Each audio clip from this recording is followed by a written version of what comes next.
Diyos ko, sa aki igawad loobing tunay na tapat. Puso ko'y gawin mong wagas, nang manauli ang galak, bunga ng iyong pagliligtas.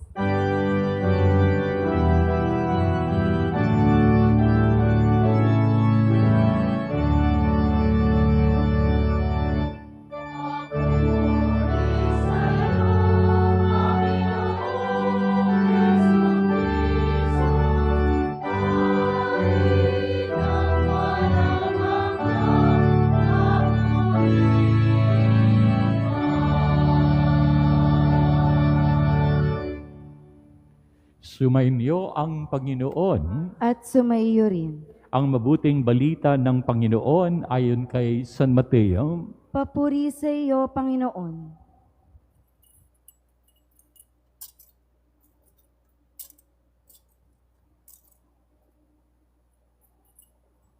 Noong panahong iyon, sinabi ni Jesus sa kanyang mga alagad, "Humingi kayo at kayo'y bibigyan. Humanap kayo at kayo'y makasusumpong. Kumato kayo at ang pinto'y bubuksan para sa inyo.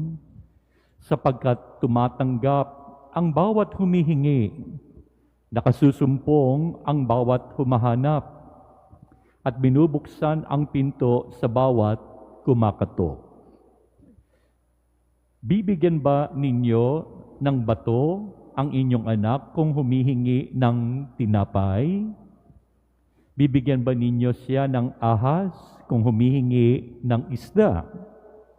Kung kayo na masama ay marunong magbigay ng mabubuting bagay sa inyong mga anak, gaano pa kaya ang inyong amang nasa langit?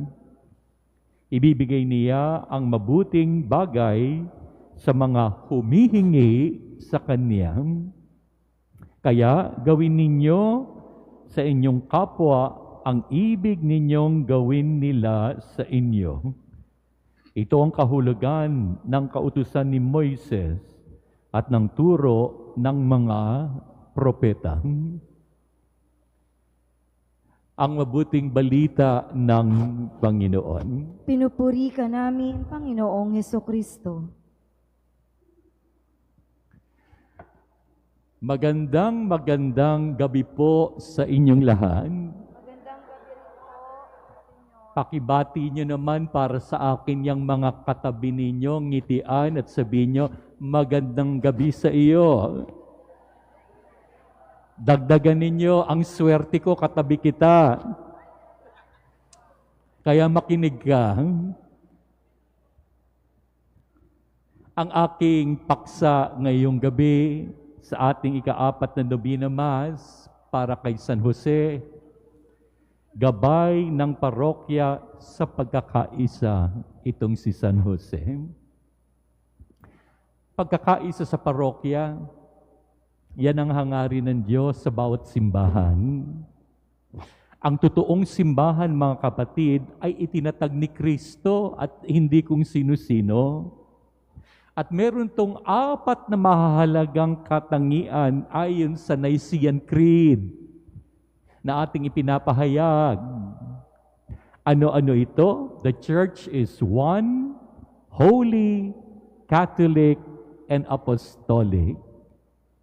One, pakikiisa kasama ang Ama at Anak at ng Espiritu Santo. Pagkakaisa ng mga anak na naghahangad makarating sa langit. Tanungin mo nga yung katabi mo, ikaw ba makapupunta sa langit? Tanong mo. Kasi hindi ka mukhang langit eh. Mukhang impyerno ka. Kaya yan ang nais ng simbahan, na tayo ay makiisa, makasama at magkaisa nang tayo'y makarating sa langit. Amen? Kaya sabihin mo sa katabi mo, see you in heaven. Huwag sa impyerno, kasi lechon manok ka doon. Pangalawang katangian, holy. Ang lahat ng miyembro ng simbahan ng Diyos ay banal, hindi hangal. Kaya nga, ito ang pakay natin sa simbahan. Simba ka nga ng simba, paglabas mo, lalabas na rin yung sungay mo, may buntot pa. Saksakang kamarites, fake news bearer, nangungupit ka pa, o yung mga bata, nangungopya pa. Hindi banal yan. Kaya masisira ang ating pagkakristyano kung hindi tayo banal, holy. Catholic, ibig sabihin universal, all-embracing. Walang pinipili. Hindi ito yung exclusive lang, ha? Tayo-tayo lang kasi tayo mga cute. Yung mga nakakatakot, hindi kayo kasama sa amin.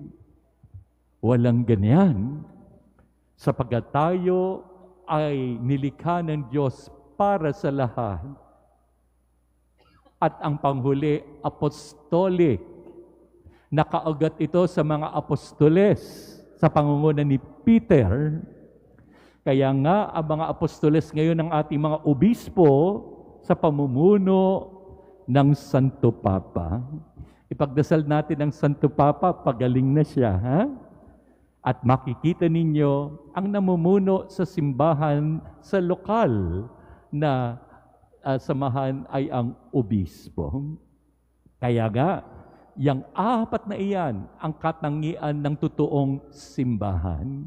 Bakit ko nasabing totoong simbahan? Kasi maraming mga peke ng simbahan.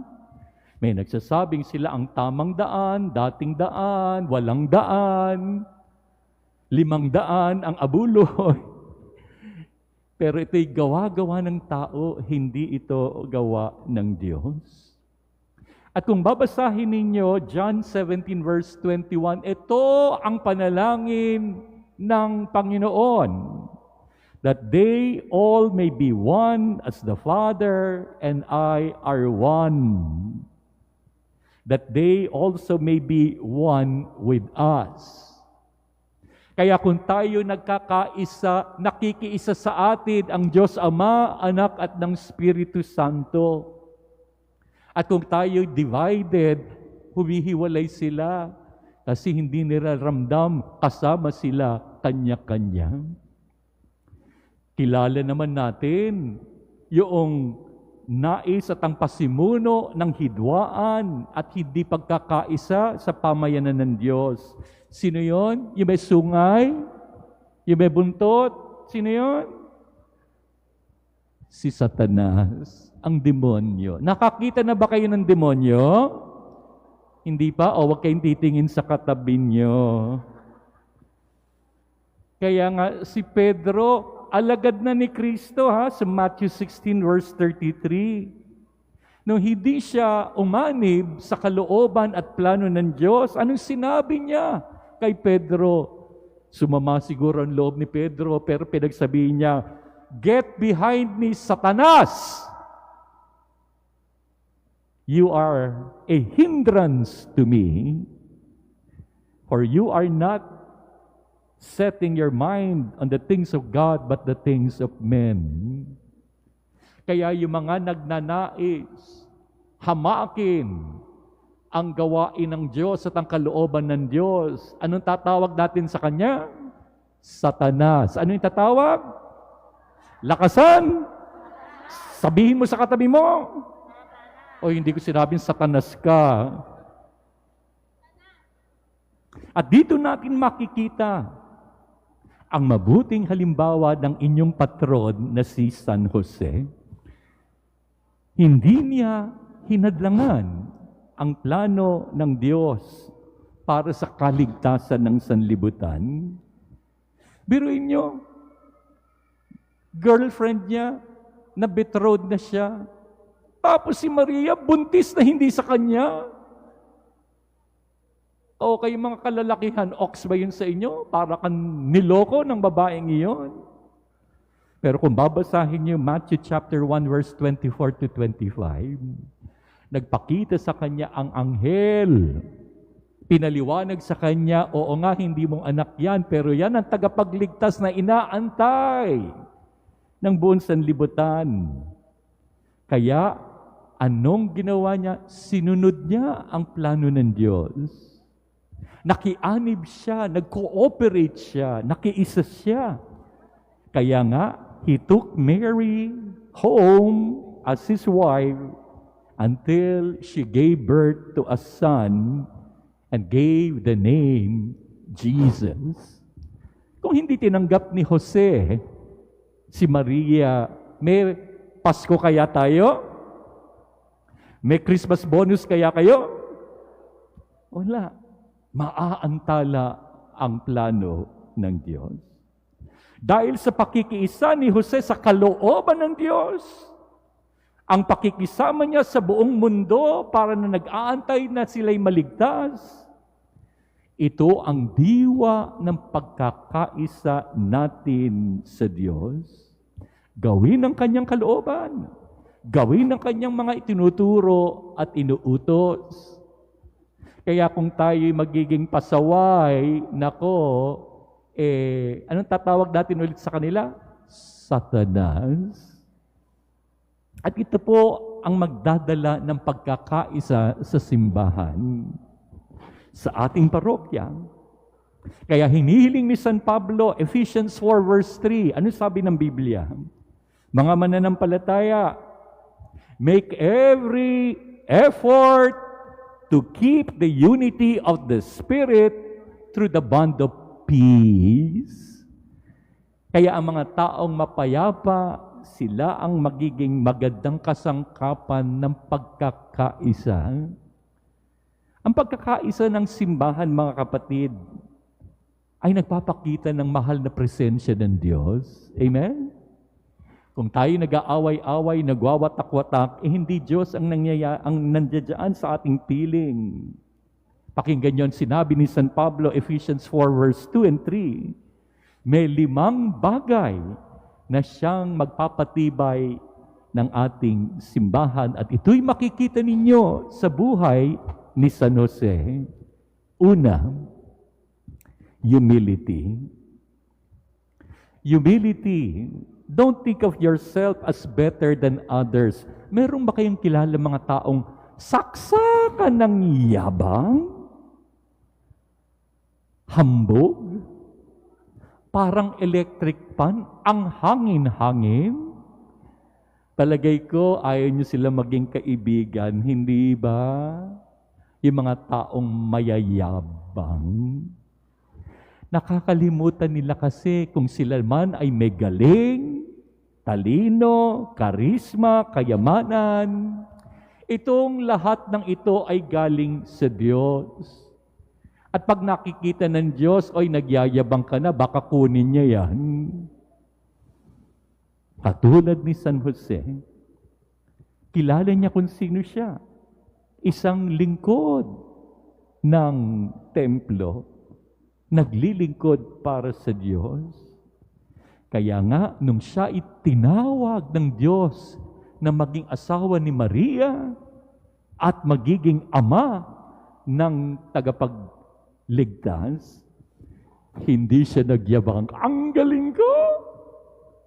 Ako lang! Daig ko lahat kayo! Hindi niya pinagmalaki yun, kundi matahimik niyang tinanggap ang kanyang role. Kaya nga, nagkakaisa tayo pag lahat ay mabababa ang loob. Sabihin mo sa katabi mo, bawal ang mayabang. Pangalawa, si San Jose gentle. At yan ang katangian ng Panginoon. Jesus was gentle and loving of heart. Matthew 11 verse 29.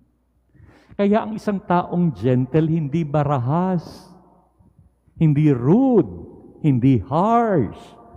Pag nagsasalita, nako, kung magmura ang lutong-lutong, may kilala ba kayong mga ganyan? Tapos magdadasal ng rosaryo. Hindi tama iyon. Kaya nga, mga kapatid, dapat tayo ay maging gentle and meek. Kaya kung ikaw ay palasigaw, akala mo pag sumigaw ka, ikaw ay bida at siga, nagkakamali ka, kapatid. Nakita ninyo? Ang isang gentle na tao, pag nakikipag-disagree, hindi agad, suntukan tayo. Kung hindi, pag-usapan nga natin. Sapagkat ganyan ang mga mature na tao. Si San Jose, nakita niyo, napaka-gentle siya. Kung nang siya'y maging plano, kasama sa plano ng Diyos para sa kaligtasan, siya ay naging banayad at tahimik. Nakita niyo bang maingay si San Jose? Wala ngang nasasabi sa Biblia. Ayan, si San Jose, gentle. Pangatlo, patience, mapagpasensya. Lalo-lalo sa mga nagkakamali. Hindi pag nagkamali, ang tangi mo naman. Bakit ka pa pinanganak ng Diyos? Mamali-mali ka, mamatay ka na. Meron ba kayong kilalang ganyan? Hindi ba pag nagkamali, okay lang, sister, brother, let's try all over again. Hindi agad nabubugnot sa pagkakamali ng isa't isa. O sino dito sa inyo, konting pagkakamali lamang,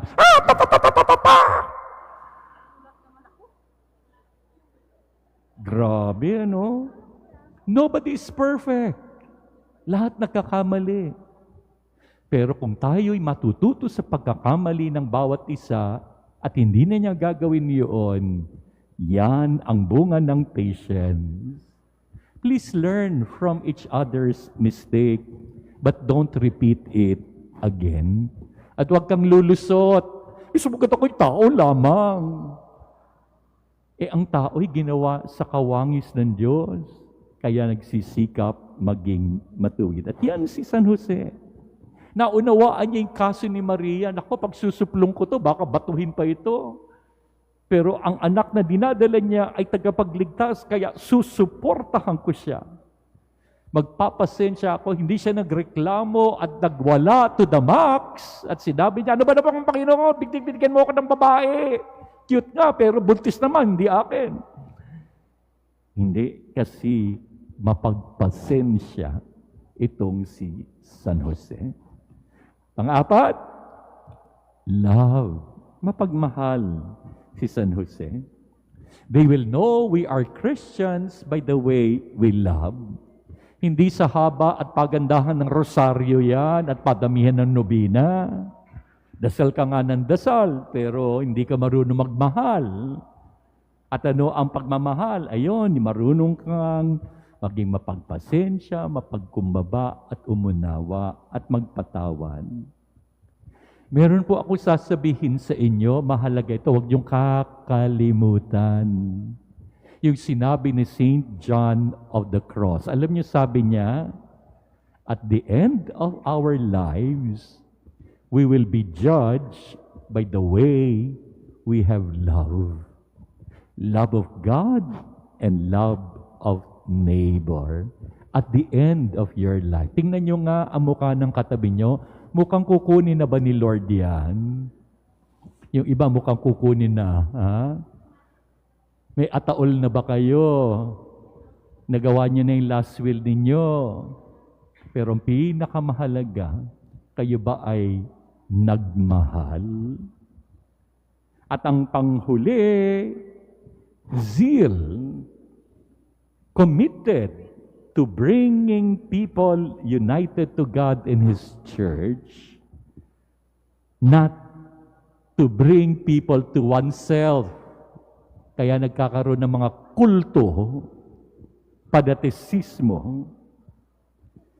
Yung zeal for souls ay gagawin mo ang lahat para sa kaligtasan ng sanlibutan. Sapagkat ang mga zealous ay mga selfless people. Yan yung ang katangian yan ganito Bayan muna bago ang sarili. Simbahan muna bago ang sarili. Pagdating ng handaan, buffet, ikaw muna bago ako. O baligtad. Ako muna, uubusin ko ang lahat ng tira ko sa iyo. Ang tawag doon, kapalmoks. Pakiulit. Sabihin niyo sa katabi niyo, kapal ng mukha mo. Hindi ganyan ang taong zealous. Kaya nga, it brings the Spirit that brings forth the fruit of the Spirit. Mga kapatid, yan si San Jose. Kung tayo'y deboto ni San Jose, kailangan makita ang mga katangiang ito.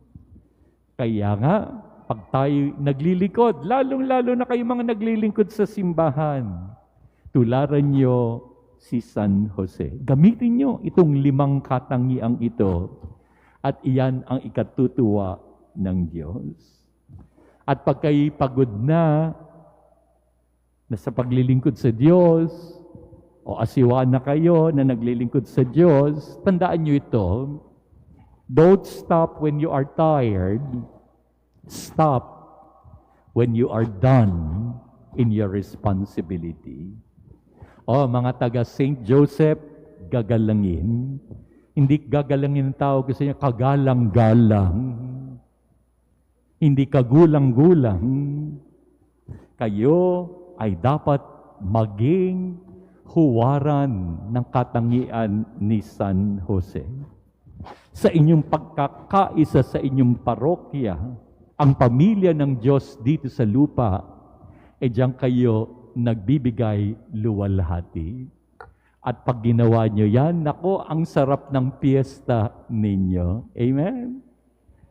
Pero kung subo nga kayo ng sumo, may banda nga, may paputok pa, may mga banderitas, pero nako, kanya-kanya, yabangan, patalbugan, sasabihin ni San Jose, ay nako, sayang naman, at ako ang tinawag yung patron.